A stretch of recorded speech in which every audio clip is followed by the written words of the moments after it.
Genesis 26. Isaac and Abimelech. Now there was a famine in the land, besides the previous famine in Abraham's time, and Isaac went to Abimelech, king of the Philistines, in Gerar. The Lord appeared to Isaac and said, "Do not go down to Egypt. Live in the land where I tell you to live. Stay in this land for a while, and I will be with you and will bless you. For to you and your descendants I will give all these lands, and will confirm the oath I swore to your father Abraham. I will make your descendants as numerous as the stars in the sky, and will give them all these lands. And through your offspring all nations on earth will be blessed, because Abraham obeyed me and did everything I required of him, keeping my commands, my decrees, and my instructions." So Isaac stayed in Gerar. When the men of that place asked him about his wife, he said, "She is my sister," because he was afraid to say, "She is my wife." He thought, "The men of this place might kill me on account of Rebekah, because she is beautiful." When Isaac had been there a long time, Abimelech, king of the Philistines, looked down from a window and saw Isaac caressing his wife Rebekah. So Abimelech summoned Isaac and said, "She is really your wife. Why did you say, 'She is my sister'?" Isaac answered him, "Because I thought I might lose my life on account of her."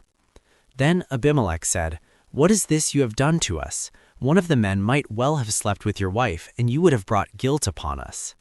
So Abimelech gave orders to all the people, "Anyone who harms this man or his wife shall surely be put to death." Isaac planted crops in that land, and the same year reaped 100-fold, because the Lord blessed him. The man became rich, and his wealth continued to grow until he became very wealthy. He had so many flocks and herds and servants that the Philistines envied him.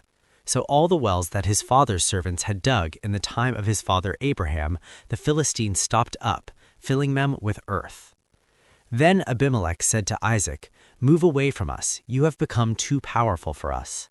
So Isaac moved away from there and encamped in the valley of Gerar, where he settled.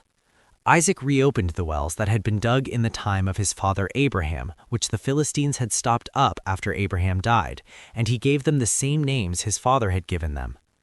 Isaac's servants dug in the valley and discovered a well of fresh water there. But the herders of Gerar quarreled with those of Isaac and said, "The water is ours." So he named the well Esek, because they disputed with him. Then they dug another well, but they quarreled over that one also, so he named it Sitnah. He moved on from there and dug another well, and no one quarreled over it. He named it Rehoboth, saying, "Now the Lord has given us room, and we will flourish in the land." From there he went up to Beersheba. That night the Lord appeared to him and said, "I am the God of your father Abraham. Do not be afraid, for I am with you.